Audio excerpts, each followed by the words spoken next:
जवळजवळ 99-2000 मध्ये मी स्पर्धा परीक्षेसाठी तयारी करत असताना या शास्त्राची, या विषयाची गोडी निर्माण झाली मला. सरकारी पदासाठी जे चिन्ह हातावर आवश्यक आहे, ज्या रेषा हातावरती आवश्यक आहे, त्या माझ्या हातावरती दिसायच्याच नाही. लक्ष्मीला, माता लक्ष्मीला अट्रॅक्ट करणारा तो रंग असतो. समृद्ध व्यक्तींचे सगळ्यांचे रंग तुम्हाला जे आहे हाताचे गुलाबी दिसते. सगळ्या खेळाडूंचे हात तुम्ही सर्च करून बघा गोलवर, तुम्हाला चौकोनी दिसतील. तर ते मेहनती, ज्यांचे उंच, एक प्लस पॉइंट एक मायनस पॉइंट. प्लस पॉइंट हा की उंच गुरुचं बोट सूर्यापेक्षा, म्हणजे तो लिडरशिप क्वालिटी. यूट्यूबची कार्यप्रणाली ही मुख्यतः लाईक, शेअर आणि सबस्क्राईबवर चालते. Please like, share and subscribe the channel. धन्यवाद. शुभम भवतु. जय ज्योतिष. नमस्कार. ॲस्ट्रोगुरू डॉक्टर ज्योती जोशी या यूट्यूब चॅनलवर सर्व ज्योतिषप्रेमी व अभ्यासकांचं मनपूर्वक स्वागत. ऋषीमुनींनी निर्माण केलेलं हे शास्त्र की जे वेद काळांपासून अस्तित्वात आहे. हे शास्त्र याच्या विविध पद्धती आहेत. आपण आपल्या चॅनलवर कायम हा प्रयत्न करतो की अभ्यासकांना सर्व पद्धतीचं ज्ञान व्हावं. मग ते वास्तुशास्त्र असेल, त्यासाठी आपल्याकडे सहस्त्रबुद्धे सर आले होते, केपी असेल किंवा रमल विद्या असेल. आपण विविध शाखांचा सातत्याने अभ्यास करतोय, किंवा टॅरो कार्ड देखील असू शकेल. विद्यार्थ्यांना सर्व शाखांचं ज्ञान असावं आणि त्यात एका विषयावर त्यांनी मास्टरी करावी, ही आमची इच्छा आहे आणि त्याला अनुसरून आपण हे कार्य करीत आहोत. पॉडकास्टला तुम्ही सगळ्यांनी प्रचंड भरभरून प्रतिसाद दिलेला आहे आणि आजचं पॉडकास्ट हे विशेष होणार आहे, कारण आज आपल्याकडे आलेले अतिथी हे त्यांच्या विषयात अत्यंत तज्ञ आहे.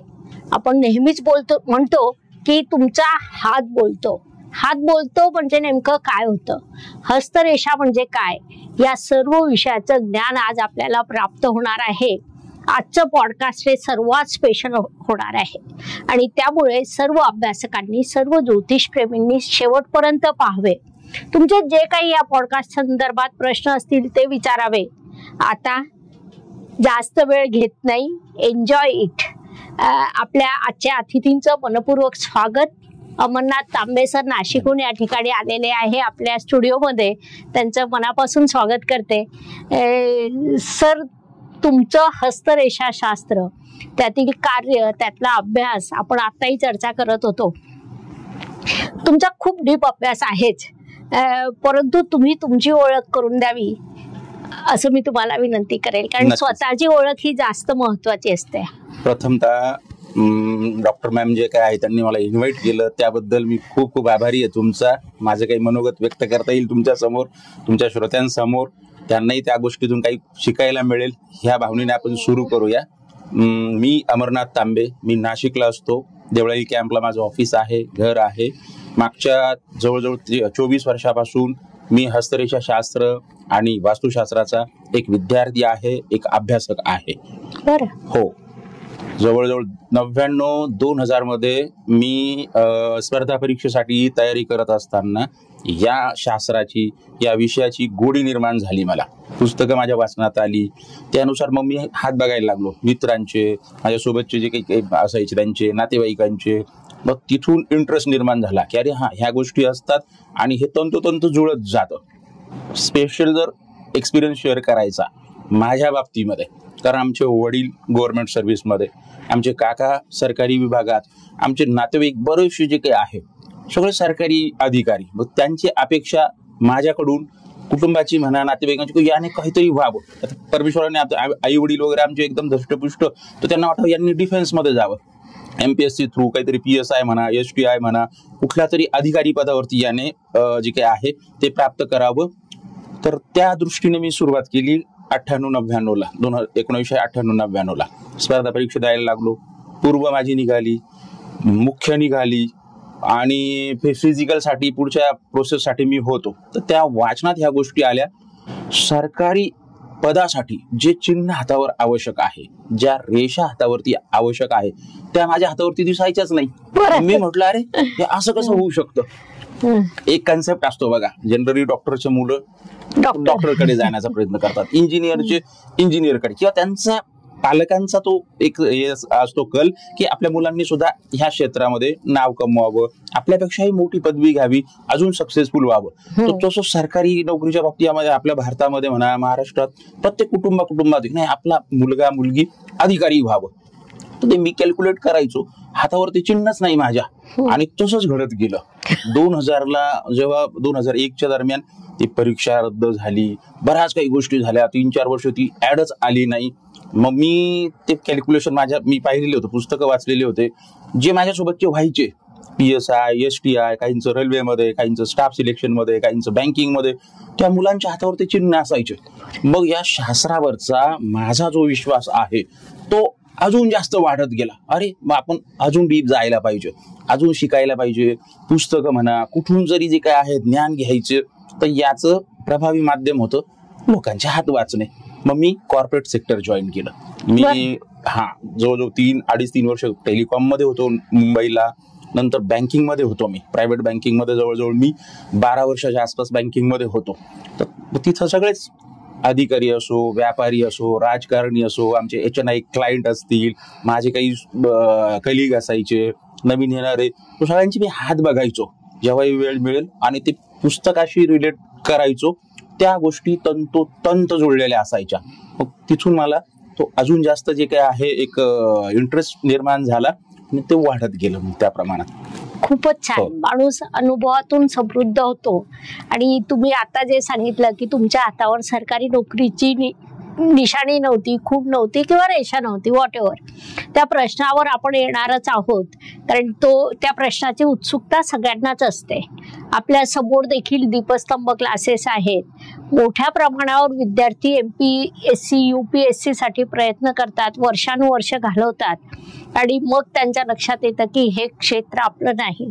तर तो महत्वाचा प्रश्न आहे, परंतु तिथे आपण क्रमाने जाऊया.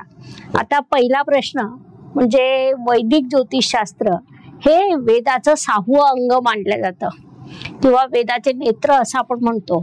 तसं हस्तरेषा शास्त्राला नेमका इतिहास काय आहे, केव्हा सुरू झाला? हस्तरेषा शास्त्र जे आहे हे सामुद्रिक शास्त्राचाच एक भाग आहे, परंतु भारतामध्ये त्याला त्या लेवलची हाईप, त्या लेवलचं जे काही आपण म्हणू प्रसिद्धी म्हणा, ते आजपर्यंत मिळालेलं नाही. तुम्ही बघा, स्वतः तुम्ही एक ऍस्ट्रॉलॉजर आहात. ऍस्ट्रॉलॉजी हा इतका अथांग महासागर आहे, आणि याचे तुम्हाला प्रत्येक ठिकाणी विद्यार्थी, अभ्यासक असे त्यात स्पेशलायझेशन, इव्हन डिग्री सुद्धा आहे. बऱ्याचशा युनिव्हर्सिटीज, कॉलेजेसमध्ये त्याचं ज्ञान, त्याचा अभ्यासक्रमही आहे. पण हस्तशास्त्रावरती खूप कमी आहे, खूप कमी जे आहे. जनरली काय झालं, पाश्चात्य जे लोक होते, पाश्चात्य लोकांनी आपल्या ऋषीमुनींनी आपल्या ग्रंथांमध्ये हस्तशास्त्राविषयी जे काही लिखाण होतं किंवा त्याचं संशोधन होतं, ते त्यांनी ऍक्च्युली कॉपी पेस्ट केलेलं आहे. बरेचसे जे काही, आता तुम्ही जर हस्तशास्त्रातलं जर मोठं नाव जर घ्यायचं, जे किरो, जगप्रसिद्ध नाव जे आहे, असे जे लोक आहे यांनी भारतातूनच ह्या गोष्टी ज्या आहेत डेव्हलप केलेल्या आहे. परंतु आपल्या भारतीय मेंटॅलिटी कशी आहे, बाहेरून जे आलेलं आहे ते चांगलं, त्याच्यावरती जे काय आहे फेथ जास्त असतो. तर त्यामुळे जे आहे ना, हस्तशास्त्राला कुठंतरी जे आहे एक त्या लेवलचा प्लॅटफॉर्म मिळालेला नाही. हस्तशास्त्र सुद्धा अतिशय तंतोतंत आणि अॅक्युरेट जे काही आहे प्रिडिक्शन देणारं शास्त्र आहे. तर भारतामध्ये त्या लेवलचं त्याला अजून तरी स्थान मिळालेलं नाहीये. मी बघतो ऍस्ट्रॉलॉजर आहेत, बऱ्याचशा काही गोष्टी ज्या आहे ऍस्ट्रॉलॉजीतून डीप मध्ये समजतात, पण मॅक्सिमम ऍस्ट्रॉलॉजर जे आहे ना, पामिस्ट्रीच्या बाबतीमध्ये फक्त ग्रह किंवा बाकीच्या रेषा वगैरे मूळ जे आहे ना, त्याचे बेसिक फक्त काय म्हणता येईल ऍट्रिब्यूट म्हणा किंवा त्याचे गुणधर्म आहे ना, तिथपर्यंतच पोहोचलेले आहे. डीप मध्ये जे आहे ना, त्या लेवलचा रिसर्च अजून झालेला दिसत नाहीये. तर ते एक शोकांतिका म्हणावं लागेल ती आपल्या भारताची. मला असं वाटतं शोकांतिका म्हणण्यापेक्षा त्याला आपण संधी म्हणूया, की आपल्याला ही एक खूप मोठी संधी आहे, नवीन की आपण त्याच्या डेप्थ मध्ये जाऊ शकतो. जे यात अभ्यासक आहेत, ज्यांना याच्यामध्ये रुची आहे, त्यांच्यासाठी हा प्लॅटफॉर्म खूप प्रचंड प्रमाणात ओपन आहे. ज्यांनाही शिकायचं असेल, जसं ऍस्ट्रॉलॉजी आहे हा तर फर्स्ट त्याच्यावरती, पण पामिस्ट्री सुद्धा अतिशय, आता आपण ज्या चर्चा करणार आहोत, जे मी तुम्हाला कॅल्क्युलेशन देणार आहे, खूप छोट्या छोट्या ट्रिक असतात, पण त्यातून तुम्ही इतकं ॲक्युरेट जे काय आहे प्रिडिक्शन देऊ शकता की समोरचा एकदम शॉक होऊन जातो. अरे हा, हे तर तंतोतंत माझ्याशी जुळतंय. आणि अजून एक गोष्ट पुन्हा रिपीट करेल, स्वतः एक ऍस्ट्रोलॉजर असल्यामुळे तुम्ही बघा दशा अंतर्तर दशा प्रत्यंतर दशा, त्याचे नक्षत्र, त्याचे डिग्रीज, त्याच्या दृष्टीज, इतकं काही एनर्जी तुम्हा लोकांना लावावी लागते तेव्हा ती कॅल्क्युलेशन मिळतात. पण पामिस्ट्रीत चटकन जे आहे एकदम कमी वेळामध्ये आपण प्रिडिक्शन देऊ शकतो. ही एक पामिस्ट्रीची ब्युटी मी पहिली मानतो. दुसरी ब्युटी वेळ, तारीख, ठिकाण ह्या गोष्टींशी काही संबंध. तुम्हाला टेंटेटिव्ह तुमचं वय माहिती असेल किंवा महिना जरी माहिती असेल, वर्ष की ह्या टेंटेटिव्ह, कारण बघा पूर्वीच्या कालावधीमध्ये अशा नोंदी खूप कमी असायच्या. ग्रामीण भागात आजही म्हणतात त्यावेळेला नळाला पाणी आलेलं होतं, सकाळची बस चाललेली होती, असं ऍक्युरेट टाइम नसतात. त्यामुळे तिथं कुठं प्रश्नकुंडलीद्वारे आपल्याला जावं लागतं किंवा ते. पण हस्तरेषेमध्ये त्या व्यक्तीचा हात असेल, हाताचा फोटो असेल, व्यक्ती समोर असेल ना, अंदाजित वय जरी त्याला माहिती असेल तर आपण ते प्रिडिक्शन त्याच्या घटनांद्वारे, त्याच्या जीवनातल्या अपडाऊनद्वारे जे आहे त्याला ऍक्युरेट देऊ शकतो. अतिशय सोपा आणि खूप सरळ असा हा जो काही आहे विषय आहे, हे शास्त्र आहे. बरोबर. होय. यातला मी एक छान अनुभव जोडेल तुमच्या याला. एकदा माझ्याकडे मला वाटतं बीड भागातून गाडी भरून क्लायंट आले होते. मुलगा, सून, त्या आजीबाईनं सगळ्यांना घेऊन आलेल्या होत्या आणि बाकीच्यांच्या पत्रिका पाहिल्या, त्यांची पत्रिका नव्हती. मग तेव्हा मी छानपैकी दुर्बीण काढलं, त्यांच्या हस्तरेषा पाहिल्या. ते एक जे समाधान असतं ते खूप मोठं असतं आणि म्हणून आम्ही कधी कधी हस्तरेखाला डिस्प्रिनची गोळी म्हणतो. अगदी बरोबर, अगदी बरोबर. तर ते तुम्ही व्याख्या काही कराल का? हस्तरेषा शास्त्र म्हणजे नेमकं काय? सरळ एकदम साध्या लेमॅन लँग्वेज मध्ये सांगायचं तर तुमचा हात बघून तुमच्या जीवनातले अप डाऊन प्रिडिक्ट करणं, तुमचं भविष्य सांगणं म्हणजे हस्तरेषा शास्त्र. सगळ्यात सोपं. हो. काळ बदलतो तशा गोष्टी बदलतात. पूर्वीच्या काळी महिला घरात राहत होत्या, आज महिला सुद्धा खांद्याला खांदा लावून किंवा खूप ठिकाणी पुढे कार्य करीत आहेत. तर महिलांचा हात आणि पुरुषांचा हात या विषयात तुमचं मत काय? कारण या विषयात हस्तरेषा तज्ञ पण वेगवेगळी मतं देत आहेत. अगदी बरोबर. आणि आमच्या चॅनलवर सगळेच येतात. अगदी बरोबर, अगदी बरोबर. आणि हा प्रश्न नेहमी आम्हाला विचारला जातो, स्पेशली महिला वर्गातून. सर तुम्ही तर उजवा हात बघताय आमचा, आम्ही असं ऐकलेलं आहे, आमच्या वडिलांनी घरात कोणतरी सांगतो की नाही महिलांचा डावा हात बघायला पाहिजे. हा जो समज आहे आज मी दूर करणार आहे प्रेक्षकांचाही आणि तुम्हालाही त्यावरती मी एक्सप्लेन करणार आहे. सर्वात महत्वाचं म्हणजे जर आध्यात्मिक दृष्ट्या जर आपण बघितलं तर अर्धनारी नटेश्वर म्हणजे भगवान शिव आणि माता पार्वती यांचं जर शरीर बघाल तर उजव्या पाठमध्ये आहे भगवान शिवशंकर आणि डाव्या पाठमध्ये आहे माता पार्वती. म्हणून मग महिलांना डावा पाठ जो काही आहे शरीराचा जो एक अंग आहे डाव्या बाजूचं, तर त्या म्हणून त्यांचा डावा हात बघावं ही एक धारणा अगोदर होती. आता जसंही भारताला स्वातंत्र्य मिळालं, स्वातंत्र्यपूर्व अगोदर बघा तुम्ही, महिलांना कुठलेही राईट्स नव्हते. शिक्षणाचे नाही, प्रॉपर्टी परचेस करण्याचे नाही, कुठलाही महत्वाचा निर्णय. इव्हन तुम्ही बघा बालविवाह व्हायचे. स्वतःच्या विवाहाच्या बाबतीत, व्यवसायाच्या बाबतीत, नोकरीच्या बाबतीत, प्रॉपर्टीच्या बाबतीत कुठलेही अधिकार महिलांना नव्हते. चूल आणि मूल हा कन्सेप्ट त्यांच्या जीवनात असायचा. बरोबर. त्यामुळे मग त्यांचा लेफ्ट पाम जो होता त्या कालावधीमध्ये तो ऍक्टिव्हेट असायचा किंवा त्यानुसार बघणार काय, लेफ्ट पाम बघायचे. तर ही जी कन्सेप्ट आहे तिथून निर्माण झाली. परंतु स्वातंत्र्यानंतर तुम्ही बघा 1947 नंतर पंतप्रधानांपासून तर शिक्षिकेपर्यंत महिला एवढा काही अग्रेसर आहे. प्रत्येक पदावर, प्रत्येक क्षेत्रात, त्या आर्मी, नेव्ही, एअरफोर्स, डॉक्टर, कितीतरी क्षेत्र. आणि अजून एक गोष्ट, हे तर ऍक्वायर केलेच महिलांनी, इव्हन त्यात खूप मोठा पल्ला गाठलेला आहे महिलांनी, तेही तुम्ही म्हटल्या. दुसरं कुटुंबाची जबाबदारी सुद्धा बघा तुम्ही. ज्या काही गृहिणी आहे त्यांना कमी समजू नका. सकाळी झोपेतून उठल्यानंतर मुलांच्या डब्यापासून तर रात्री झोपेपर्यंत पूर्ण जी जबाबदारी आहे कुटुंबाची ती महिला घेताना दिसतात. फायनान्शियल असेल, एज्युकेशन असेल, सोशल, कुठं काय सुखदुःख असेल, प्रत्येक गोष्टींमध्ये महिला अग्रेसर आहे. पुरुष फक्त आणि फक्त पैसे कमवण्याकडे, अर्थार्जनाकडे जे काय आहेत 99% जे काय आहे त्यांचं लक्ष आहे. म्हणून महिलांचा उजवा हात बघायला पाहिजे. हे एवढं सांगण्याचं कारण जे आहे ना, त्यांचा उजवा हात ऍक्टिव्हेट आहे. मी ज्या लेफ्टी महिला आहे त्यांचे सुद्धा राईट पाम चेक करूनच त्यांचा अनालिसिस त्यांना देतो आणि ते तंतोतंत जुळताना दिसतं. बरं. हो, तर महिलांचा उजवाच हात बघायला पाहिजे, इव्हन पुरुषांचाही. ग्रेट. हा प्रश्न सगळ्यात जनमानसात असतो, नवीन विद्यार्थ्यांमध्ये असतो, त्यामुळे तुम्ही छान विश्लेषण केलं. आणि शिवपार्वती ही आहेत, वादच नाही. आमच्या चॅनलला थोडं रोखठोक प्रश्नांसाठी प्रसिद्ध आहे, कारण आम्ही शास्त्रशुद्ध पद्धतीने अभ्यास ही भूमिका घेतो. आणि त्यामुळे कदाचित माझा पुढचा प्रश्न तुम्हाला थोडासा आवडणार नाही, परंतु आपण जर विज्ञान द्यायचं असेल तर ते देखील देऊया. ज्यांचा हातच नसतो त्यांना देखील भविष्य आहे, त्यांच्या बाबत काय सांगाल? बरोबर. हे बघा, ज्या लोकांना हातच नाहीये तर ते असं झालं की एखाद्याला त्याच्या नावावर जमीनच नाही आहे ना, आपण त्याला 7-12 विचारतोय. तो जर भूमिहीन आहे त्याच्याकडे 7-12 नसणारच ऑब्विसली. तसं ज्यांना हात नाहीये त्यांचा तो जो शास्त्र आहे त्यातून मार्गदर्शन घेण्याचा जो काही टॉपिक आहे किंवा तो मार्ग आहे तो त्यांचा बंद झाला. परंतु त्यांचं भविष्य आहे, ऍस्ट्रोलॉजी आहे, न्यूमरोलॉजी आहे, वास्तू आहे, टॅरो कार्ड आहे, कितीतरी शास्त्रांच्या द्वारे अशी जी व्यक्ती आहे ते मार्गदर्शन घेऊ शकता. हात नाही म्हटल्यानंतर आपण त्यांचे रेषा, चिन्ह, बोट, पर्वत कसं चेक करणार? तर त्यामुळे ते शास्त्र त्यांच्यासाठी जरी बंद झालं पण बाकीचेही माध्यम परमेश्वरांनी बनवलेले आहेत, त्या शास्त्राद्वारे ते 100% मार्गदर्शन घेऊ शकता. जीवनातले काही अपडाऊन त्यांचे जाणून घेऊ शकता. बरोबर. आपल्या ज्योतिषशास्त्रात सगळ्याच पद्धती आहे आणि सगळ्या आपापल्या परीने महत्वपूर्ण आहे. अगदी बरोबर.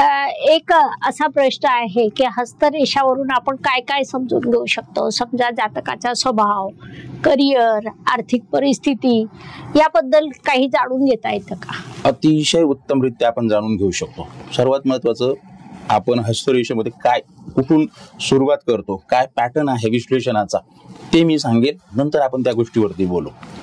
आपल्या हाताचा रंग, वेगवेगळ्या प्रकारचे रंग असतात. जनरली 4 प्रकारचे रंग असतात. गुलाबी रंग अतिशय शुभ मानला जातो, म्हणजे पैसा जीवनात येतो. लक्ष्मीला, माता लक्ष्मीला अट्रॅक्ट करणारा तो रंग असतो. समृद्ध व्यक्तींचे सगळ्यांचे रंग तुम्हाला जे आहे हाताचे गुलाबी दिसते, बरोबर. लाल रंग जो असतो तो ऍडिक्शन, जे डेली ड्रिंकर असतात ना त्या लोकांचा लाल रंग असतो.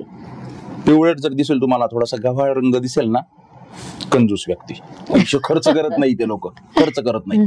आणि ग्रे किंवा थोडासा काळसर राखाडी रंगाचा दिसेल ना, तो दरिद्रतेचा रंग.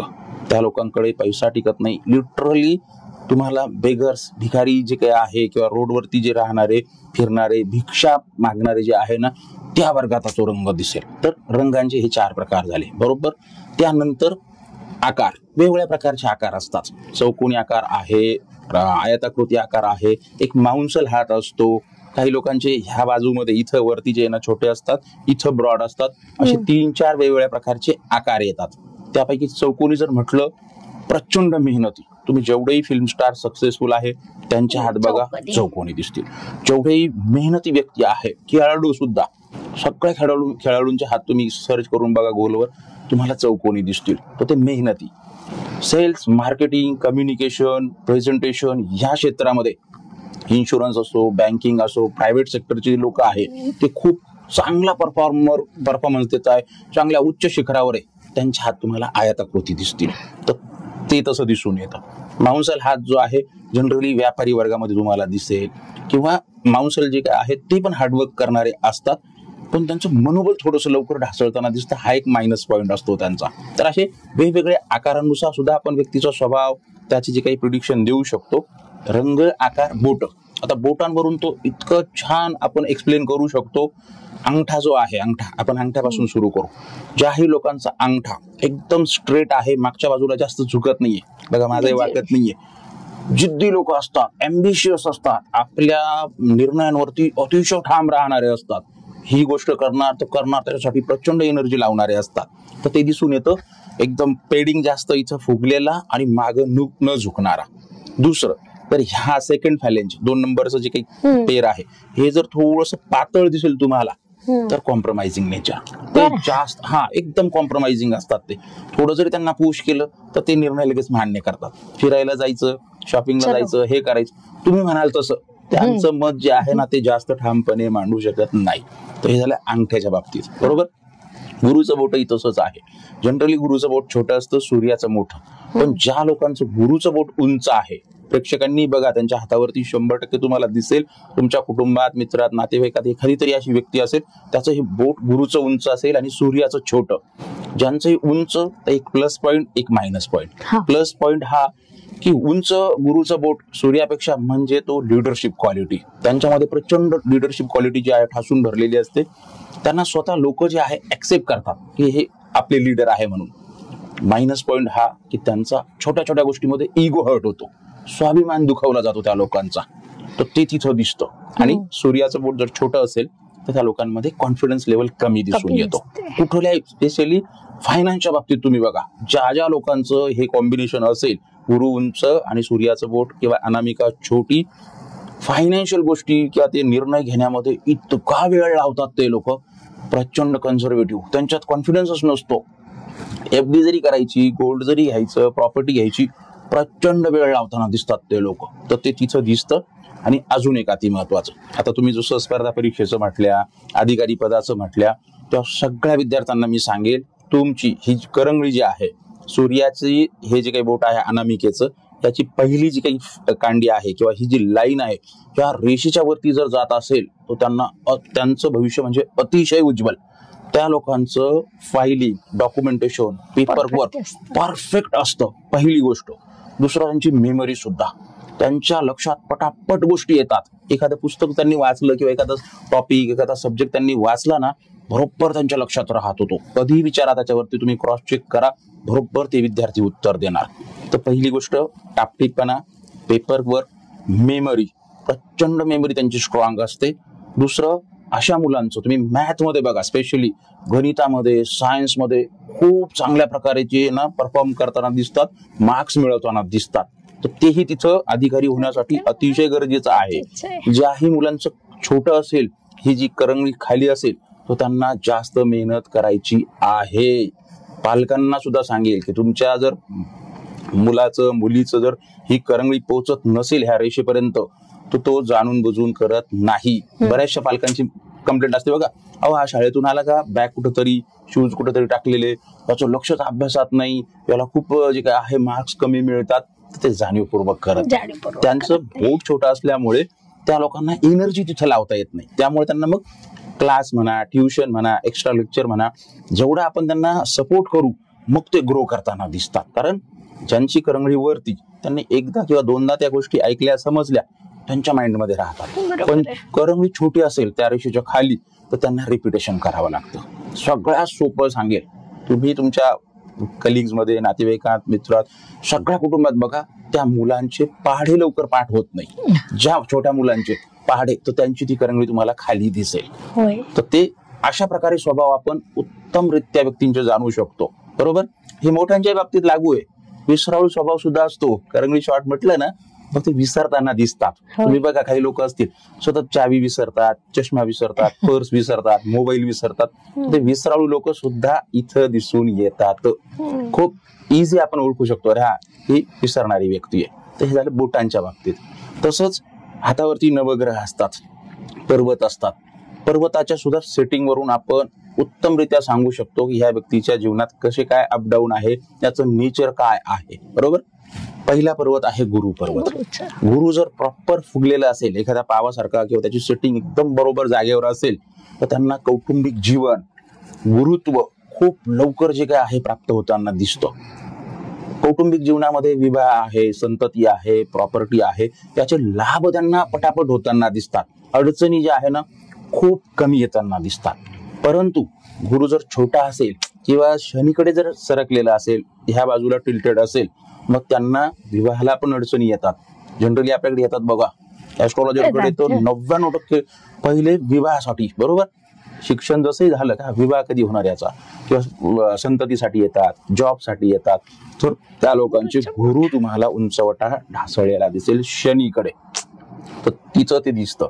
चांगला जर फुगलेला असेल तर पटापट त्यांना अडचणी येत नाही. पण सरकला की त्यांना गुरु हे जे काही मी ऍट्रिब्यूट म्हटलो त्या विषयांमध्ये अडचणी येताना दिसतात.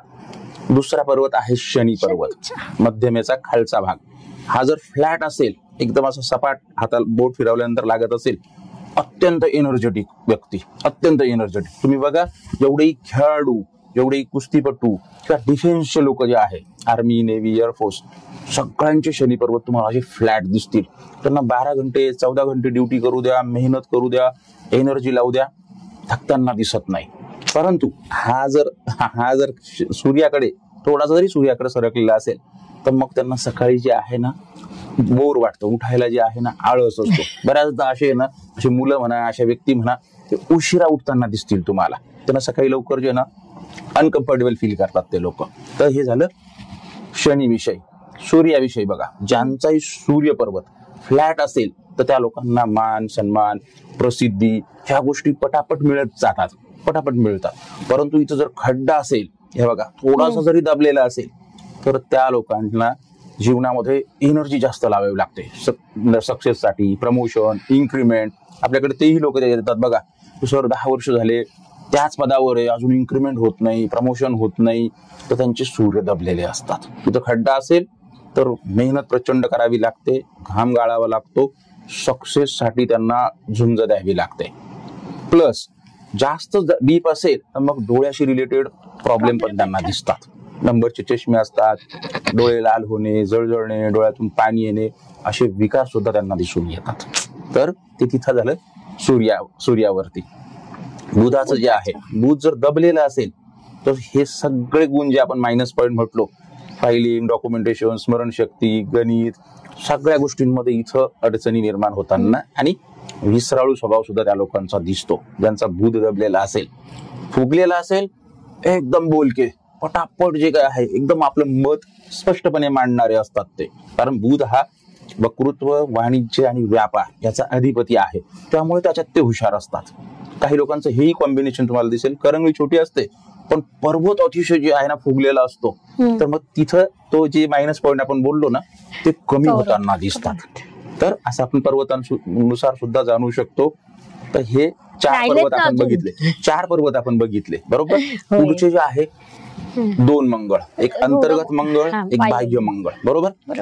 हे जर माझे जसे दिसत आहे फुगलेले असतील, एकदम प्रॉपर जर असतील ना, मग एनर्जेटिक व्यक्ती, त्यांच्या बोलण्यातून, चालण्यातून, वागण्यातून ते तुम्हाला लगेच जाणवणार हा एनर्जेटिक आहे, बरोबर. इव्हन आवाजातून सुद्धा, जसं तुम्ही म्हटल्या, तर जे मंगळ ज्यांचे स्ट्रॉंग, त्यांची इम्युनिटी चांगली, त्यांच्यामध्ये ऍग्रेशन चांगलं, एनर्जी चांगली, हे जर दबलेले असतील तर तुम्ही बघा थोडेसे डल ते व्यक्ती दिसतील तुम्हाला. फिजिकल ऍक्टिव्हिटी त्यांना आवडत नाही, बरोबर. जास्त स्पोर्ट्स म्हणा किंवा चालणे, जिम मध्ये जाणे, व्यायाम करणे याच्याकडे ते टाळाटाळ करताना दिसतात. तर हे झाले मंगळ जर दबलेले असतील. त्या दोघांमधला फरक काय आहे? हा, आता अंतर्गत मंगळ हा स्पेशली जो आहे हा ऊर्जेसाठी स्पेशल. जेवढेही खेळाडू किंवा आपण डिफेन्सचे लोक बघतो किंवा आपण हे मल्ल वगैरे बघतो, कुस्तीपटू बघतो, हा अतिशय स्ट्रॉंग आणि क्लीन दिसून येतो. त्याच्यावर जास्त रेषा नसतात, त्यामुळे ते लोक अग्रेसिव्ह असतात आणि आपल्या कार्यामध्ये एनर्जी लावू शकतात, बरोबर. बाह्य मंगळ जो आहे, बाह्य मंगळावरून स्वभाव व्यक्तीचा कळतो. दबलेला असेल ना, तुम्ही अतिशय सुंदर प्रश्न विचारलेला हा जर दबलेला असेल ना, ती व्यक्ती कोणावरही लवकर विश्वास ठेवताना दिसत नाही. पूर्ण त्याचा बायोडाटा पहिले बघणार. एखादा रूममेट असेल, एखादा शेजारी आला, इव्हन प्रवासात जरी असेल ना, पूर्ण एकदम ताबडतोब त्याच्याशी बोलणार नाही, इंटरॅक्ट करणार नाही त्या व्यक्तीशी, त्याला समजून घेणार पहिले, मग हळूहळू पुढे जे काही आहे ना वाटचाल दिसते. तर हे दबलेल्या बाह्य मंगळाचं. फुगलेलं असेल तर फुल एनर्जेटिक असतात. काही लोक तुम्ही बघितले असेल बघा, कुठलाही प्रोग्राम असेल किंवा कुठं नवीन व्यक्तीशी भेटायचं, फुल एनर्जीने भेटतात बघा, हस्तांदोलन करतात, शेक हँड करतात, तर त्यांचे हे स्ट्रॉंग दिसून येतात. तर ते आपली जी काही प्रतिमा आहे, आपली जी इमेज आहे, त्याची छाप सोडताना दिसून येतात व्यक्तीवरती, तर त्यांचे स्ट्रॉंग मंगळ असतात. तर हा फरक दबलेला आणि स्ट्रॉंग असेल किंवा फुगलेला असेल, हा फरक तिथे दिसून येतो मंगळाच्या बाबतीमध्ये. आता चंद्र, आता पुढचा चंद्र आहे आणि शुक्र आहे. चंद्र जे आहे, चंद्र पर्वत हा भाग असतो खालचा. ज्यांचाही चंद्र पर्वत मोठा असेल, फुगलेला असेल, चंद्र म्हणजे माता. ते कसे वागू, काही त्यांच्या जीवनामध्ये ते निर्णय घेऊ, पण आई त्यांना प्रचंड सपोर्ट करताना दिसते. प्रत्येक त्याच्या चुकांवरती, प्रत्येक गोष्टींवरती पांघरून घालताना दिसते आणि सक्सेसवरती त्याला मोटिवेट पण करताना दिसते. तर आईचा सपोर्ट अशा लोकांना खूप चांगल्या प्रकारे मिळतो. त्यांचे चंद्र चांगले आहे ते, बरोबर. दुसरं शुक्र. लक्झरी. आजकाल लक्झरी कोणाला नाही पाहिजे. चांगले घर, चांगल्या गाड्या, चांगलं फर्निचर, चांगले कपडे, तर लक्झरी इथून पाहिली जाते. त्यांचे शुक्र स्ट्रॉंग आहे. त्याच्यावरती शुक्र रेषा ज्या आडव्या असतात त्या रेषांचं प्रमाण मोठं आहे, डार्क डीप आहे. अशा लोकांना जीवनामध्ये प्रचंड लक्झरी मिळताना दिसते. तर हे इथं दिसतं शुक्रावरती. बरोबर. हो, असे पर्वत आहेत. आज पॉडकास्ट खूपच खास होणार आहे. ज्यांना हस्तरेखा शास्त्रातलं काहीही येत नाही त्यांना संपूर्ण शास्त्र आज शिकायला मिळणार आहे. कारण सर अगदी मूलभूत नियमांपासून टॉप नियमांपर्यंत सर्व माहिती आपल्याला देणार आहेत आणि तुम्हाला सुद्धा नंतर याच्यावर विविध प्रश्न विचारता येतील. सर, एक जरा वेगळा प्रश्न विचारते. आपल्या पत्रिकेमध्ये स्त्री ग्रह हे 2च. हा, आणि हाताचे जर असे आपण 2 भाग केले तर स्त्री ग्रह खाली एका साईडला आले, म्हणजे मूलभूत पायाभूत कडे आले, आणि पुरुष ग्रह हे सगळे वर गेले. त्याच्या मागचं कारण काय? तसं पामिस्ट्री मध्ये नाही सांगता येणार. ऍस्ट्रॉलॉजी मध्ये तुम्ही याचा रिसर्च केला असेल तर तुम्ही त्याच्यावर बोलू शकता. पण पामिस्ट्री मध्ये असं नाहीये. ग्रहांची सेटिंग आहे त्यानुसार आपण त्याचे ऍट्रिब्यूट ते जाणू शकतो. खाली वर का याचं आम्ही वैदिक नुसार सांगेल नंतर. आता आपण या विषयावर बोलू. हातावरून love marriage, arrange marriage, marriage लग्न केव्हा होईल, लग्नानंतर सुख मिळेल का, म्हणजे विवाह सुख आणि विवाहापासून सुख, या सर्व बाबी आपल्याला समजू शकता का? हो, 100%. विवाहाचं जनरली बघा तुम्ही पुस्तकांमध्ये किंवा युट्यूबवर बऱ्याचशा रील्सवर तुम्हाला इथल्या ह्या पार्ट मधल्या ज्या रेषा आहे ना त्यांना बरेचसे लोक जे आहे ना विवाह रेषा म्हणतात. परंतु ह्या विवाह रेषा नसतात. या फक्त आणि फक्त हजबंड वाईफ रिलेशनशिप जे आहे ते इथून समजतं. रिलेशनशिप त्यांना पत्नी कशी मिळणार किंवा पती कसा मिळेल ते इथून दिसतं. तर बघा, मी मार्क करून दाखवतो. ही जी जनरली रेषा असते ह्या पार्ट मधून पाठीमागून येते आणि हलकीशी खालच्या बाजूला झुकत असेल तर अशा लोकांना अट्रॅक्टिव्ह पर्सनॅलिटीचा लाईफ पार्टनर मिळताना दिसतो. हो, थोडीशी हलकीशी. आणि जर जास्त खालच्या बाजूला झुकत असेल हृदय रेषेकडे तर मग डॉमिनेटिंग लाईफ पार्टनर मिळतो. जास्त कोड कौतुक नाही किंवा कुठल्याही गोष्टीमध्ये स्तुती न करणारा, थोडासा डॉमिनेंट जे आहे ना त्यांचा स्वभाव दिसून येतो. तर या रेषांवरून असं कॅमेऱ्याकडे छान दाखवा. हा पहिली गोष्ट बघा, या खालच्या बाजूला इथून करंगळीच्या खालून इकडे ज्या जाणाऱ्या रेषा असतात त्या हलकीशी ज्या असेल खाली झुकलेली सुंदर पती किंवा पत्नी, जास्त खालच्या बाजूला झुकलेली हृदय रेषेकडे जाणारी, तर डॉमिनेंट नेचरचा जो आहे तो मिळतो. दुसरी अजून एक धारणा, जास्त रेषा असतात इथं, काही लोकांच्या 2 असतात, काहींच्या 4, काहींच्या जास्तही असतात. तर लोकांचं म्हणणं की 2 रेषा असतील तर 2 विवाह होतील, 3 रेषा असतील तर 3 विवाह. हे सुद्धा एक भ्रम आहे. ही सुद्धा एक जे काही आहे याच्यातलं मिथ आहे. इथं विवाहांचं कॅल्क्युलेशन मिळत नाही. विवाहांचं जीवन रेषेवरती 1 होणार, 2 होणार की त्याचं रिलेशन होणार, सगळं जीवन रेषेवरती असतं. हे फक्त नेचर दाखवतं दोघांचा. ट्युनिंग कशी राहील, लाईफ पार्टनर कसा मिळेल ते इथून समजतं. बरोबर. विवाह रेषेविषयी विचारलं तुम्ही, विवाहाच्या योगाविषयी. तर बघा, आपली ही जीवन रेषा आहे. बरोबर. ह्या पार्ट वरतून अशी खाली येणारी जी असते ही आपली जीवन रेषा असते. हिचं एज पण आपण वरतूनच असं कॅल्क्युलेट करत येतो इथं. बरोबर. आता आपण मंगल कार्य म्हणतो, मंगलाष्टका म्हणतो, तो विवाहाचा संबंध हा मंगळाशी आहे. हा जो आहे अंतर्गत मंगळ, अंतर्गत मंगळावरून एक रेषा येऊन जीवन रेषेवरून मस्तक रेषेला टच करते. त्या कालावधीमध्ये व्यक्तीचं लग्न, त्याचा विवाह होताना दिसून येतो. हो. आणि ते एज जे आहे ते जेव्हा आपण कॅल्क्युलेट करतो ऍक्युरेट आपण सांगू शकतो की 25 आहे की 28 आहे की 30 आहे, ते तिचं क्लिअर कट दिसतं. तर हे झाले विवाहाचे योग. बरोबर. दुसरा तुमचा प्रश्न होता लव्ह मॅरेज की अरेंज मॅरेज. बरोबर. ही हृदय रेषा आहे बघा. ह्या पार्ट मध्ये जी आहे अशी कव घेणारी हृदय रेषा असते. हृदय रेषेचेही वेगवेगळे प्रकार आहे, पण जनरली हृदय रेषा या प्रकारची असते. ही आहे सूर्यरेषा, रिंग फिंगरच्या खाली जाणारी. बरोबर. हृदय रेषेतून सूर्य रेषेला अशी एक रेषा ज्यावेळेस टच करते, तिच्यामध्ये विलीन होते, त्या लोकांचं लव्ह मॅरेज होताना दिसून येतं. 110% त्यांच्या जीवनामध्ये लव्ह मॅरेजचे योग असतात. तर ते इथं दिसून येतं. जर हे कॉम्बिनेशन नसेल तर मग त्यांचं अरेंज मॅरेज. Arrange marriage. आणि दुसरं एक सिम्पटम, त्यांची ही रेषा जी आहे हृदय रेषा ही वळणदार दिसून येते. जेवढी वळणदार रेषांवरती आपण येणारच आहोत, त्याच्याविषयी बोलणारच आहोत. पण विषय निघाला म्हणून सांगतो, जेवढी वळणदार तेवढी ती व्यक्ती प्रेमळ, तेवढी इमोशनल, तेवढी भावूक आणि आपल्या लाईफ पार्टनरची काळजी घेणारी. कारण हेच लोक जे आहे ना ते प्रपोज करू शकता. ज्या लोकांची ही हृदयरेषा तुम्हाला सरळ दिसेल ना ते लोक प्रपोजच करता येत नाही त्यांना. रोमॅन्टिकनेस खूप कमी दिसून येतो त्यांच्या स्वभावामध्ये. खूप ऑकवर्ड फील होतं त्यांना. जे लाईफ पार्टनरचा बर्थडे असेल, अॅनिव्हर्सरी असेल किंवा मार्केटला जरी निघाले, हातात हात घालून जरी किंवा असं पकडून जरी म्हटलं ना एकदम अनकम्फर्टेबल फील करतात. आणि हे जे लोक असतात ते मग ते फेब्रुवारी मधले जे काही डे असतात ना, चॉकलेट डे, टेडी डे, ते व्हॅलेंटाईन डे, तर त्या कॅटेगरी मधले हे लोक वळणदार हृदय रेषेवाले. बरोबर. तर विवाह, love marriage, arrange marriage plus व्यक्तीचा स्वभाव रोमॅन्टिक असतो की कमी असतो हे आपण ह्या हृदय रेषेवरून जाणून घेतलं. बरोबर.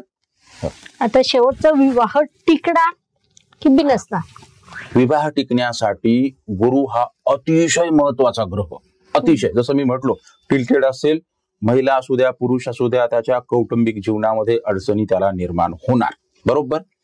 परंतु जर चांगला गुरुपर्वत असेल तर आपण 100% सांगू शकतो दोघांपैकी एकाचा तरी थोडासा जरी टिल्टेड असेल तर छोट्या मोठ्या कुरवरी भांड्याला भांडण लागतं, पण तो विवाह टिकताना दिसतो. पण दोघांचे टिल्टेड असेल मग कलहाचं प्रमाण जास्त दिसून येतं. आणि सुंदर जर असतील दोघांचे गुरुपर्वत तर अतिउत्तम आयुष्य. एक तर गुरुपर्वत चांगले, दुसरी गोष्ट म्हणजे त्यांच्या हृदय रेषा पण आपल्याला बघावे लागतात. किती काळजी घेतात, किती दोघांचं बाउंडिंग आहे, एकमेकांना समजून कसे घेतात. तुम्ही काही कपल्स बघितले असतील बघा, एकदम त्यांचं बाउंडिंग छान प्रकारे दिसून येतं. आणि ज्यांचे वादविवाद होताना दिसतात तर त्यांचा दोघांपैकी कोणाचे ना कोणाचे गुरु टिल्टेड किंवा ह्या बाजूला सरकलेले असतात. आणि हृदय रेषा सुद्धा छोटी दिसते किंवा सरळ जाणारी, मग त्यांना ते व्यक्तच करता येत नाही. जरी अंतःकरणात प्रेम असेल व्यक्त करता येत नाही, त्यामुळे सुद्धा वादविवाद होताना दिसतात. तर विवाह टिकण्यासाठी गुरु हा अतिशय महत्वाचा ग्रह आहे. प्लस जीवन रेषेवरचे जे काही कट असतात ज्याला आपण राहू रेषांचे कट म्हणतो, जेवढे कमी राहू रेषांचे कट तेवढं त्यांचं वैवाहिक जीवन किंवा त्यांचं फ्युचर जे आहे, भविष्य जे आहे, हे शांततेत आणि प्रोग्रेसमध्ये जाताना दिसून येतं. कारण राहू हा व्यत्यय निर्माण करणारा असतो. आर्थिक म्हणा, मानसिक म्हणा, सामाजिक म्हणा, कुठल्या ना कुठल्या अडचणी ज्या काय आहे तर ते राहूवर दिसतं. कमी राहू रेषा असतील उत्तम आयुष्य जाताना दिसतं. मी एकदम साधारण व्यक्ती, सर्वसामान्यांचे हात बघितलेले आहे, श्रीमंताचे हात बघितलेले. कमी राहू रेषा मग एन्जॉयबल जीवन जगताना दिसतं. अडचणी कमी असतात. ज्या रोडवरती स्पीड ब्रेकर किंवा खड्डे कमी, प्रवासाला मजा येते, तो ह्या जीवन रेषेचा आहे. म्हणून हे कॅल्क्युलेशन इथं दिसून येतं. खूपच छान. हो. तुम्ही आता म्हणालात हस्तरेषावर आपण येणारच आहोत, तर हो, आज आपल्या विद्यार्थ्यांना संपूर्ण हस्तसामुद्रिक शास्त्र आपल्याला शिकवायचंच आहे आणि तुम्ही सुद्धा ते छान शिकवत आहात. आता माझा पुढचा प्रश्न, एखाद्याचा हात पाहून या व्यक्तीकडे किती प्रॉपर्टी आहे, किती कर्ज आहे, या संदर्भात काही माहिती देता येईल का? 100% आपण देऊ शकतो. पहिले प्रॉपर्टीच्या बाबतीत जाणून घेऊ आपण. व्यक्तीचा गुलाबी हात जर असेल तर मनी फ्लो त्याच्या जीवनात येत असतो, पहिली गोष्ट. दुसरं, जर प्रॉपर्टी बघायच्या त्याच्या जीवनामध्ये कधी कधी तो निर्माण करेल तर जीवन रेषा जी आहे ही जीवन रेषा हिच्यावरती जेवढेही त्रिकोण असतील, जेवढेही त्रिकोण, तर त्या व्यक्तीच्या जीवनामध्ये प्रॉपर्टीज येत असतात. शेती असो, प्लॉट असो, घर असो, बिल्डिंग असो, तो व्यक्ती निर्माण करतो, म्हणजे विकत घेतो किंवा कन्स्ट्रक्ट करतो. तर प्रॉपर्टीचं पहिलं लक्षण इथून आहे. दुसरी गोष्ट, जरी त्रिकोण नसतील परंतु वरती जाणाऱ्या अशा उभ्या रेषा असतील जीवन रेषेतून, त्या प्रोग्रेस लाईन ह्या सुद्धा व्यक्तीला प्रॉपर्टी देत असतात. कुठलं ना कुठलं पदही मिळतं, प्रमोशनही प्रोग्रेस लाईन देतात आणि प्रॉपर्टी सुद्धा.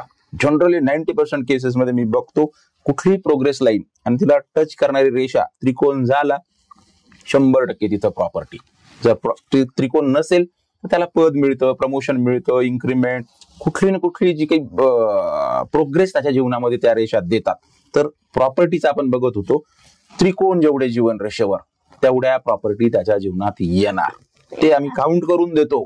ज्या ज्या लोकांचं, जे आमच्याकडे समजा थोडे सिनियर जर आले ना, 55, 58, 60, 65, त्यांना बरोबर हा इथं 32 मध्ये, हो बरोबर 38 मध्ये, 40 मध्ये, तर तिथं त्रिकोण असेल ते एकदम शॉक होतात. ते म्हणते हा बरोबर इथं मी प्लॉट घेतला होता, तो बंगला जो आहे तिथला तो इथं बांधला होता किंवा परचेस केला होता. ते त्रिकोणावरून तंतोतंत आपल्याला प्रिडिक्ट करता येतं त्या वयामध्ये.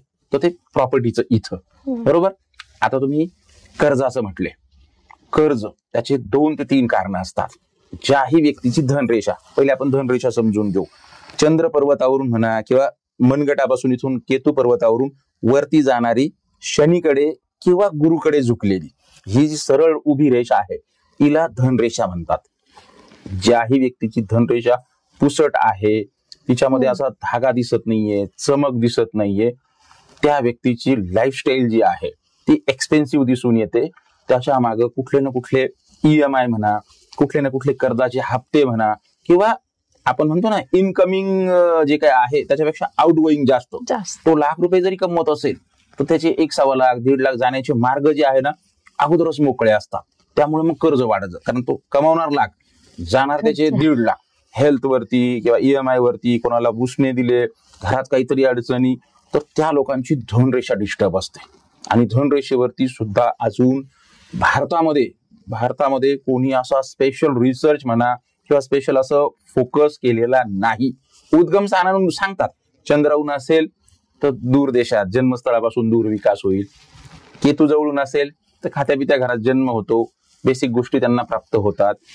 अजून एक मी मागच्या वेळेला एका पॉडकास्ट मध्ये सांगितलं होतं, बऱ्याच लोकांचे मला कॉल आले, जीवन रेषेतून वरती जाणारी धनरेषा. असे लोक जे आहे त्यांना समाजातून, मित्रांमधून, नातेवाईकांमधून कुठूनही सपोर्ट मिळताना दिसत नाही. ते स्वतः एक लढवय्या असतात, ते स्वतःचं साम्राज्य स्वतः निर्माण करतात. तर ते इथून वरती जाणारी धनरेषा. तर धनरेषेचे वेगवेगळे प्रकार आहे, परंतु कर्जबाजारी करणारी, एक्सपेन्सिव्ह लाईफ देणारी धनरेषा म्हणजे ती ब्लर झालेली असते, फाटलेली असते किंवा दूषित झालेली असते त्या कालावधीमध्ये. तो सुद्धा कालावधी मी त्या व्यक्तींना, बरेच माझ्याकडे जे काही क्लायंट आलेले आहेत त्यांना ऍक्युरेट दिलेला आहे की तुम्हाला 35 पासून 40 पर्यंत किंवा 48 किंवा 45 ह्या 3 वर्ष 5 वर्ष हा कालावधी एक्सपेन्सिव्ह असणार. कर्ज जे काही आहे तुमचं वाढलेलं असणार, किंवा ऑलरेडी जे लोक येतात ते तिथं दिसतं की हा तुम्ही 42 आहात, 48 पर्यंत किंवा 46 पर्यंत ह्या वयामध्ये तुमच्यावर कर्ज असणार, काळजी करायची गरज नाही. तुम्ही जसंही तिथून धनरेषेत बूस्ट मिळेल हे सगळं काही तुमचं नील होणार, तुम्ही यातून मुक्त होणार आणि सेव्हिंग तुमचं वाढणार. ते सुद्धा आपल्याला प्रिडिक्ट करता येतं. धनरेषेवरून अतिशय उत्तम प्रकारे आपण सांगू शकतो. खूपच छान. म्हणजे भारतीय वैदिक शास्त्र कोणतंही असू द्या त्याच्यात खूप तंतोतंतपणा आढळून येतो. म्हणजे ज्याला आपण अदरवाईज डिस्प्रिनची गोळी म्हणतो ती सुद्धा किती जास्त सखोल माहिती देऊ शकते हे आज तुमच्या पॉडकास्ट ऐकून अनेक अभ्यासकांना लक्षात येईल. त्यांनी त्याचा अभ्यास देखील करावा. अजून एक आजच्या काळाचा सगळ्यात मोठा प्रश्न आहे, म्हणजे आज जर माता पित्याचं काही स्वप्न असेल तर ते हे की आपल्या मुलाने परदेशात जावं. म्हणजे माता पिता जेव्हा आमच्याकडे तर रोज येतच असतात, त्यांचा पहिला प्रश्न असतो मुलगा काय शिकेल, आणि दुसरा तो परदेशात जाईल का. खरं तर मूल परदेशात जाणं याला सुद्धा अनेक त्याचे नकारात्मक विभाग समोर यायला लागले आहेत. तरी सुद्धा त्याचं एक आकर्षण आहे, लाईफस्टाईलचा विषय असतो, तर ते हातावरून कसं लक्षात येतं. फॉरेन सेटलमेंट हा प्रश्न नेहमी आमच्याकडे येतो. बरेचसे जे काही युवक आहे बघा, तुम्ही आता दुसऱ्या राज्यामध्ये म्हणा, दुसऱ्या देशामध्ये जॉबसाठी, बिझनेससाठी जाण्याचे जे ना इच्छुक असतात, तर त्यांच्या हातावरती आपण सहजपणे सांगू शकतो ज्यांचा चंद्र बलवान, चंद्र सुद्धा विदेशाचा कारक आहे, ज्यांचा चंद्र बलवान म्हणजे फुगवटा चांगला, तर पहिली गोष्ट ही बघायची असते. दुसरं, जर फॉरेन सेटलमेंट त्याला तिथंच सेटल व्हायचंय किंवा मोठ्या कालावधीपर्यंत विदेशात राहायचंय, तिथं जर धननिर्मिती म्हणा, पैसा कमवायचा आहे, तर अशा लोकांची जीवनरेषा चंद्रावर गेलेली असते. किंवा जीवनरेषेतून मोठमोठ्या ब्रांचेस ज्या आहेत त्या चंद्रावरती गेलेल्या असतात. त्यामुळे ते लोक जे आहे विदेशात सेटल होताना दिसतात. किंवा काही लोक असेही भारतात राहतात परंतु विदेश वाऱ्या त्यांच्या प्रचंड होतात. असेही आमच्याकडे येतात, व्यापारी येतात, काही राजकारणी येतात, दर 3 महिन्याला 6 महिन्याला कुठल्या ना कुठल्या देशात फिरून येतात. बिझनेस टूर असतात किंवा फॅमिली टूर असतात, तर त्यांच्या सुद्धा इथं चंद्रावरती जास्त रेषा गेलेल्या असतात जीवन रेषेतून. मग हा विदेश फिरवतो. आणि सेटलमेंट जे आहे, चंद्र चांगला, जीवनरेषेतून जाणाऱ्या मोठमोठ्या ब्रांचेस किंवा जीवनरेषाच चंद्रावर गेलेली असेल तर हे एक समीकरण. आणि अशा लोकांची धनरेषा जी असते ती सूर्याकडे झुकलेली असते. जनरली शनी किंवा गुरुकडे जाणारी सूर्यरेषा असते, पण यांची सूर्याकडे जी काही आहे झुकलेली असते. पण ते लोक विदेशातून धन निर्मिती जे काही आहे ना त्यांची दिसून येते. माझ्याकडे आयटीचे लोक येतात, सॉफ्टवेअरचे येतात, फॉरेन मध्ये जे काही सेटल होतात. जनरली बघा तुम्ही पंजाब, गुजरात, नॉर्थचा जो आहे ना तो जास्त कल आहे. इव्हन केरला पण, साऊथ वगैरे ना तिकडचे पण आहे ना, ह्या 10 वर्षात प्रचंड युवकांचा कल वाढलेला आहे विदेशात जाण्याचा. Dubai, Canada, Australia, UK, US. तर मग त्यांच्या हातांवरती ते समीकरण मला दिसून येतं. मी लगेच सांगतो की हा याचं सेटलमेंट जे आहे ना हे विदेशामध्ये होणार आहे. ते पालक पण बोलून दाखवतात, हो बालपणापासून हा म्हणतो नाही मी ह्या देशात जाणार किंवा मला हे फिरायचं स्वप्न आहे माझं. आणि दुसरी गोष्ट, त्यांचे पासपोर्ट पण पटापट तयार होतात. अजून एक गोष्ट, हे जे मी समीकरण सांगितलं हे जर तुमच्या हातावर असेल तर तुमचा पासपोर्ट असू द्या, विजा असू द्या, ग्रीन कार्ड असू द्या, त्या लोकांना अडचणी येत नाही. आणि जर इथं कुठं जर प्लस मायनस असेल मग तिथं त्यांना अडचणी येताना दिसतात, त्यांना तिथं झुंज द्यावी लागते. जेव्हा योग अल्टिमेटली हातावर असतात, कुठं बदल होईल, कधी सेटल होईल तेही जीवन रेषेवर दिसतं. पण हे बेसिक समीकरण आहे. हे असेल तर फॉरेन सेटलमेंट कन्फर्म. बर, एक लोकांच्या आवडीचा प्रश्न, हातावरची करोडपती रेषा कशी बघावी? करोडपती रेषा जर म्हणाल तर ती पहिली रेषा आहे धनरेषा. ज्याही व्यक्तीची धनरेषा चांगली, आता चांगलीचं स्पष्टीकरण म्हणजे तिच्यावर कट कमी. धनरेषेवरती पण कट असतात, जेव्हाही कट लागतात तेव्हा आर्थिक अडचणी येतात. तर धनरेषेवरती कमी कट, जनरली कट असतातच. प्रत्येक व्यक्तीच्या कुठं ना कुठं छोटे मोठे कट असतात. खूप कमी असे लोक आहेत की त्यांच्या धनरेषेवर कट नसतात. तर धनरेषा चांगली म्हणजे कट कमी, प्लस ती दिसायला सुंदर चमकदार जर असेल तर पहिले लक्षण आहे त्याच्या जीवनात पैसा येतो. तर त्यांनाही आपण करोडपती म्हणू शकतो. जसं त्यांचं वय वाढत जाईल तसं त्यांचा फायनान्शियल ग्रोथ होत जाते. हे बेसिक समीकरण. दुसरं, चिन्ह असतात करोडपती बनवणार. हा जो अनामिका आहे त्याच्या खालचा सूर्यपर्वत, सूर्यपर्वतावर एक माशाचं चिन्ह असतं या प्रकारचं. हे एकच असतं असं नाहीये, भरपूर तिथं माशांचे छोटे मोठे असू शकतात. पण जेवढं मोठं चिन्ह, माशाचं चिन्ह, ती व्यक्ती 110% करोडपती. हे एकमेव चिन्ह आहे त्याचं जे काही त्याला करोडपती बनवणारं, त्याच्या जीवनामध्ये मोठ्या लेवलवरती त्याला सक्सेस देणारं. हे जेही उद्योगपती माझ्याकडे आलेले आहेत, व्यापारी, राजकारणी, सगळ्यांच्या हातावर इथं माशाचे चिन्ह असतात. एकच नाही, छोटे मोठे 8-8, 10-10, 12-12 माशाचे चिन्ह मी पाहिलेले आहे. आणि तेच व्यक्तीला सक्सेसफुल करतात. हो, तर हे करोडपती बनवणारं चिन्ह असतं. हो, पैसा किती असू द्या, आरोग्य उत्तम असेल तर सर्व सुख मिळतात. आणि प्रश्न जर आरोग्याचाच असला तर पैसा असूनही उपयोग नाही. तर आरोग्य हे हातावरून कसं बघावं? आरोग्य 2 रेषा त्याच्यासाठी अतिमहत्वाच्या आहे. एक म्हणजे जीवन रेषा, बरोबर, आरोग्य हे जीवनाशी रिलेटेड. दुसरं मस्तक रेषा. 2 हेल्थ असतात, एक फिजिकल हेल्थ, एक मेंटल हेल्थ, बरोबर. तर शारीरिक आरोग्य जे आहे जीवन रेषेवरून बघितलं जातं. जेव्हाही जीवन रेषेवर राहू रेषेचे कट येतात, आडव्या रेषा कट करतात जीवन रेषेला, त्या व्यक्तीचं आजारपण येताना दिसतं. काही लोकांचे अपघात होताना दिसतात, काही लोकांचे सर्जरीज होताना दिसतात. जनरली बघा, बायपास म्हणा, कुठल्या ना कुठल्या सर्जरीज ब्रेनशी रिलेटेड, शरीराशी रिलेटेड, त्या कालावधीमध्ये त्या व्यक्तीला राहू रेषेचा कट असतो तिथं. आता ऍस्ट्रॉलॉजी मध्ये तुम्ही खूप चांगल्या प्रकारे रिलेट करू शकाल. मंगळावरून काही ऍस्ट्रॉलॉजर जे आहे ना सर्जरी वगैरे कॅल्क्युलेट करतात, तर ती रेषा मंगळावरून आलेली असते बघा, जीवन रेषेला कट करते. तर राहू रेषेच्या कालावधीमध्ये व्यक्तीचं स्वास्थ्य हे खराब होताना दिसतं. अपघात, सर्जरी, कुठलं ना कुठलं हेल्थ, कुठलं ना कुठलं जे काही हॉस्पिटलायझेशन, ज्या लोकांना तुम्ही बघाल महिना, 2 महिने, 4 महिने, 6 महिने हॉस्पिटलाइज असतात किंवा हॉस्पिटलच्या चक्रा मारताना दिसतात, त्यांची जीवन रेषा एक तर राहू रेषेचा कट असतो किंवा त्या कालावधीमध्ये पसरलेली असते. जीवन रेषा सुद्धा आहे ना, जेवढी स्ट्रॉंग, जेवढी चमकदार, जेवढी पातळ, तेवढं आयुष्य, तेवढी लाईफस्टाईल त्या व्यक्तीची चांगली. तुम्ही बघा, एकदम फिटनेस काही लोकांचा 50, 60, 65, 70 होतात. डाएट चांगलं, वॉक वगैरे करतात, शरीराकडे लक्ष देतात, तर त्यांची पातळ जीवन रेषा असते. आणि जर मोठी असेल तर मग स्थूलपणा देणारी असते.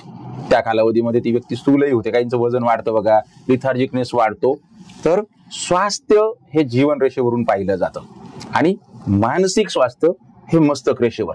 जेव्हा मस्तक रेषेला कट येणार तेव्हा तिच्यामध्ये खराबी येणार, ती दूषित होणार, मेंटल स्ट्रेस वाढताना दिसतो व्यक्तीचा. आणि दुसरं, आपली मस्तक रेषा म्हणजे आपली स्पायनल कॉर्ड असते, बरोबर. तिथं कट आला त्या व्यक्तीला हेडॅक, मानदुखी, पाठदुखी, कंबरदुखी असे विकार होताना दिसतात. ज्याही लोकांना बेल्ट लागलेले असतील बघा, मानेचे, कमरेचे, तंतोतंत आम्ही त्यांचं एज काढून देतो की हा ह्या कारणामुळे 40 असाल, 45, 50, इथं तुम्हाला जे आहे 6 महिने, वर्ष, तो हा अगदी बरोबर त्या कालावधीत माझं असं मणक्याची सर्जरी झाली होती किंवा बेल्ट लागला होता किंवा मान पाठ दुखत होती. ते विकार त्यांना तिथं मस्तक रेषेवर दिसतात. विकार तर होतात, प्लस मेंटली पण तो माणूस डिस्टर्ब असतो. तर ते इथं दिसतं. दोन्ही स्वास्थ्य जीवन रेषा आणि मस्तक रेषेवर दिसतात. सुरुवातीला तुम्ही तुमची ओळख देताना सांगितलं की तुमच्या हातावर सरकारी नोकरी होण्याचे योग नव्हते, बरोबर. तर ते नेमके कोणकोणते योग आणि ते कसं सांगता येईल? अतिशय गरजेचं आहे. आता तुम्ही सुरुवातीलाच म्हटल्या स्पर्धा परीक्षा किंवा ज्याही लोकांना सरकारी विभागात जायचं आहे, सरकारी लाभ त्यांना मिळवायचा आहे, तर त्यांच्या हातावरती हे 3 ते 4 समीकरण जे आहे ते असणं गरजेचं आहे. पहिलं समीकरण म्हणजे व्यक्तीच्या जी धनरेषा आहे, धनरेषा ती गुरुकडे गेलेली असते किंवा जनरली धनरेषा इथं जरी थांबलेली असेल हृदयरेषेपर्यंत, पण एक मोठी ब्रांच गुरुकडे गेलेली असते. एक रेषा तुमच्या हातावरती तुम्हाला दिसेल बघा, मिड फिंगरच्या खालून, मध्यमेच्या खालून गुरुकडे जाणारी, इंडेक्स फिंगरकडे जाणारी, तर्जनीकडे जाणारी मोठी रेषा ही व्यक्तीला सरकारी लाभ करून देणारी असते. पहिलं चिन्ह. दुसरं, ही सूर्यरेषा असते बघा, ह्या बोटाखाली जी आहे, अनामिकेच्या खाली, रिंग फिंगरच्या खाली एक मोठी सूर्यरेषा असते. जेवढी सुंदर सूर्यरेषा, तिच्यावर कट कमी सूर्यरेषा मोजकी एक असेल तो अतिउत्तम. जेवढी सूर्यरेषा चांगली त्या लोकांना सरकारी लाभ चांगल्या प्रकारे मिळताना दिसतो. तर हे 2 नंबरचं लक्षण. तिसरं, इथं चौकोन असणं गरजेचं असतं. सूर्य पर्वतावरती ज्याही व्यक्तीचा चौकोन असेल त्यांना सुद्धा समृद्धी आणि सरकारी लाभ जे आहे तो मिळताना दिसतो. तर हे 3 लक्षणं. चौथं आणि अति महत्वाचं म्हणजे गुरु पर्वतावरती एक त्रिकोण असतो. गुरु पर्वतावरती हे 4 लक्षणं अतिशय महत्वाचे आहे सरकारी विभागामध्ये. म्हणजे फक्त अधिकारीच नाही, तुम्ही बघा जे रस्त्यांचे कॉन्ट्रॅक्ट घेतात, बांधकामाचे, ब्रिजचे मोठमोठे ठेकेदार असतात, करोडो अरबोचे त्यांना कॉन्ट्रॅक्ट मिळतात, त्या लोकांच्या हातावरती सुद्धा हे चिन्ह दिसून येतात. कारण अल्टिमेटली त्यांना सरकारी लाभ मिळताना दिसतो. तर तुम्हाला अधिकारी व्हायचं असेल तर हे चिन्ह तुमच्या हातावर असणं गरजेचं आहे, बरोबर. हो, हे आपल्याला उच्च पदावर विराजमान करतात. एक थोडा वेगळा प्रश्न विचारते. चांगल्या गोष्टी असतात, काही वाईटही गोष्टी असतात. मानवी आयुष्य म्हणजे खरं तर निसर्गाने आपल्याला दिलेलं खूप मोठं वरदान आहे. अशा स्थितीमध्ये काही लोक एका विशिष्ट परिस्थितीमुळे नकारात्मक वाटेवर जातात, सुसाईड सारख्या केसेस होतात, त्या दिसून येतात. तर त्यासाठी नेमके कोणते योग असतात? त्याच्यासाठी 2 ग्रह अतिशय महत्वाचे आहेत. तर तुम्ही ऍस्ट्रोलॉजीचे जे काही अभ्यासक आहात म्हणून, एक आहे राहू आणि दुसरा आहे चंद्र. जेव्हाही व्यक्तीला, जसं मी म्हटलं, राहू रेषेचा कट आला, फायनान्शियल, सोशल, मेंटल, हेल्थ कुठल्या ना कुठल्या गडबडी त्याच्या जीवनात होताना दिसतात. पहिली गोष्ट, राहू रेषेचा कट आला, राहू म्हणजे फक्त मुंडक, तो भ्रमित करण्याचं काम करतो. त्याचं कल जो आहे ना, निगेटिव्ह गोष्टींकडे, चुकीचे निर्णय घेण्याकडे जास्त वाढलेला असतो. हे पहिलं सिम्पटम्स जे काय आहे कट राहू रेषेचा. दुसरं अतिशय महत्वाचं म्हणजे चंद्रावर जर क्रॉस असेल, बऱ्याचशा लोकांचा चंद्रावरती तुम्हाला असा क्रॉस दिसेल. ज्याच्याही चंद्रावर क्रॉस असेल त्याचं चुकीचा निर्णय घेण्याकडे, सुसाईड करण्याकडे, आत्महत्येकडे प्रचंड कल असतो. प्रचंड म्हणजे असं नाहीये की ज्याच्याही चंद्रावर क्रॉस आहे तो सुसाईड करेलच, परंतु ज्याही लोकांनी सुसाईड केलेलं आहे 100% त्यांच्या हातावरती इथं क्रॉस तुम्हाला चंद्रावरती दिसून येतो. म्हणून हे डेंजरस साईन असतात. हे दोन्ही पण साईन. याला जोडून एक गोष्ट सांगेल, अनेक वेळा काय होतं ना की आपण जेव्हा चॅनलवर अशी माहिती देतो तर लोक ते फायनल म्हणून त्या विषयाकडे बघतात. परंतु एक लक्षात घ्या की ती शक्यता निर्माण होते. हो हो हो बरोबर. म्हणजे होतं काय ना की त्या फुलीमुळे ती शक्यता निर्माण होते. मग त्या व्यक्तीला कसं सराउंडिंग लागतं, आजूबाजूचे लोक कसे आहेत, किंवा हातावर एखादी गोष्ट जर 4 वेळा रिपीट होत असेल तर ती खरी मानावी. अगदी बरोबर. 1 किंवा 2 सिम्पटम वर जर आपण विचार केला, बिलकुल नाही. ज्यांनाही फक्त क्रॉस असेल आणि तुमच्या कुटुंबात म्हणा, तुमचे जे काही ज्या व्यक्तीच्या हातात असेल तेवढं बघून तुम्ही प्रिडिक्ट करायचं नाही किंवा तो समज बाळगायचा नाही की ही व्यक्ती सुसाईड करेल. बाकीचे भरपूर समीकरण असतात, ते सगळे कॅल्क्युलेट करावे लागतात. जसं मी राहुल रेषेचं मुद्दाम पहिले एक्सप्लेन केलं की त्या कालावधीमध्ये त्याची जी मेंटॅलिटी जी आहे ती दूषित झालेली असते. आणि हे जर समीकरण असेल तर तिकडे कल वाढतो फक्त, पण तो 100% आत्महत्या करणार असं नाही. बऱ्याच काही गोष्टी असतात ज्या की डीप आहे आणि त्याच व्यक्तीच्या हातावर दिसतात. म्हणून क्रॉस बघून प्रत्येकाचं असं प्रिडिक्ट करायचं नाही. फक्त शक्यता निर्माण झाली म्हणून आपण काळजी घेऊ शकतो. अगदी बरोबर. आणि आपल्या शास्त्राचं ध्येयच ते आहे, कारण मार्गदर्शक शास्त्र आहे. आजचं खूपच छान हे पॉडकास्ट झालं. ज्यांना अगदी शून्यापासून माहिती हवी असेल त्यांना सुद्धा हे मोठ्या प्रमाणावर मिळालं. तुमचे प्रश्न आता तुम्ही कमेंट बॉक्समध्ये टाकू शकता. अमरनाथ तांबे सरांनी आज सर्व माहिती आपल्याला दिली, परंतु शास्त्र असं नाही की एका पॉडकास्टमध्ये होईल. जर तुमचे असे प्रश्न आले, अजून चांगले प्रश्न आले आणि किमान 1000 प्रश्न आले, जसं मी मागेही एका पॉडकास्टिंगच्या वेळी म्हटलं होतं, मला असं वाटतं डॉक्टर पेंडाळे सरांचं पॉडकास्टिंग होतं की 1000 प्रश्न आले की आपण रिपीट पॉडकास्टिंग घेतो. आणि त्यांचे मला वाटतं 8 दिवसातच काहीतरी 1500 प्रश्न आलेले होते. त्या पद्धतीने आज पुन्हा सांगते की तुमचे ज्या दिवशी 1000 प्रश्न येतील त्या दिवशी आपण तांबे सरांना पुन्हा एकदा आमंत्रित करू. सर आपण याल? हो नक्की, आवर्जून मी मार्गदर्शन 100% करेल. तुम्ही मला इन्व्हाइट करा, मी येणार, 100% येणार. तर एन्जॉय द शो. या एका पॉडकास्ट मधून तुम्ही हस्तरेषा शास्त्राचा बऱ्यापैकी चांगला अभ्यास करू शकाल हा विश्वास मला आहे. धन्यवाद. शुभम भवतु. जय ज्योतिष. नमस्कार. शास्त्राचा अभ्यास करण्यासाठी माझी मराठीतून 11, हिंदीतून 2 अशी पुस्तकं प्रकाशित झाली आहे. विशेष बाब म्हणजे मी स्वतः संशोधित केलेली ज्योती जोशी पद्धती अर्थात जे पद्धती या विषयावर स्वतंत्र ग्रंथ उपलब्ध आहे, त्याचा देखील लाभ घ्यावा. यूट्यूबची कार्यप्रणाली ही मुख्यतः लाईक, शेअर आणि सबस्क्राईबवर चालते. Please like, share and subscribe the channel. धन्यवाद. शुभम भवतु. जय ज्योतिष.